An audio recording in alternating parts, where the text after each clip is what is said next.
at Phoenix, owned by Katrina. We just had him for about a month, not even actually. We're going to start a video training series, and we're going to today work on side passing on the ground and giving you a good start to go through it. This video will be unedited, so everything you see today is kind of the way it's going to be. We want to first be able to disengage the shoulder and disengage the hind end, and then with that you slowly go from one to the other, and then it just fluidly will get to that side pass.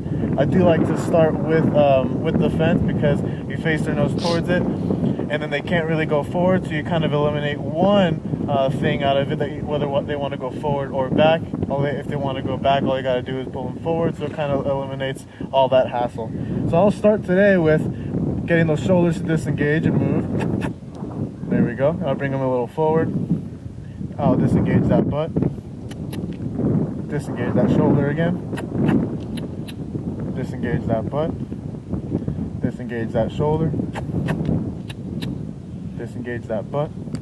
Disengage that shoulder. Disengage that butt. Now what I'm asking him to do is to do the butt and the shoulder, and what you can do is do the shoulder and then reward, and then the butt and reward, and that's how you initially want to start.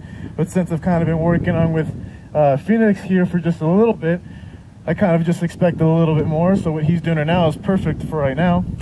We gotta move those shoulders, and you want him to step over just like that. Move that butt, step over, move the shoulders, and then we'll slowly keep asking him. And we'll go together.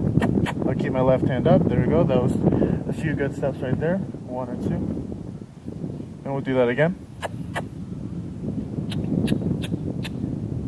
Tap right next to the withers. Move the shoulders. Move the butt. Move the shoulders.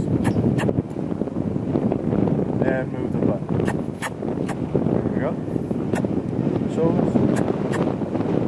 Butt. There we go. And I'll bring them back. And then you just want to do the same thing on the other side as well.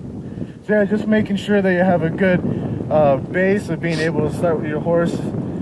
You want to be able to first disengage that shoulder both ways and get his attention.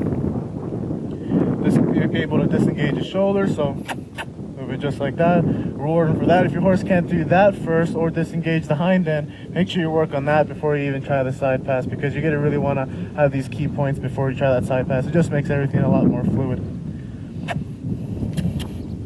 There we go. All right, let's bring it back again, and we'll do the other side really quick. All right.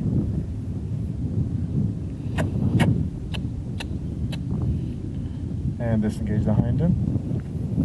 Bring it forward. Move that shoulder. Move the butt. There we go. This side's a little bit more tricky for him. He's getting it though, he's getting it. Again, we'll do it again. Do the shoulders. There we go. On this side is a little bit more butt friendly, so I'm going to focus on the shoulders a little bit more, because he already kind of has the butt down for me. All I really have to do is focus a little bit more on the shoulder, because it's a little bit more difficult for him. And then I can just look at that butt, and he'll do it. And you want to start off making sure that you don't immediately push that horse. So I'll bring him over here and talk to you what I mean. You want to ask the horse how to do it the way you'd want the horse to do it. So if you're not going to want your horse to be able to get to do that side pass by pushing and by smacking. You want to be able to just kind of tap the air in your horse to do it. So what you want to start off is by just like that, tap the air. And if your horse doesn't do it, then give it a little friendly tap. And then stop right there. And what I like to do is I like to keep one hand right at this neck and then one hand right at this shoulder. And I like to keep the rope just like this with my right hand, because then if that horse does want to go forward too much, all I have to do is back him up with this right hand and it's already ready. But if I have it with my left hand, then I have to cross over and switch this hand from where I want it to be. And then I also have to cross my hands over for him to back up. So it's just a lot easier to have it on the right side, because then if I'm side passing him, he goes forward, I can just back him up. Same thing going to the left.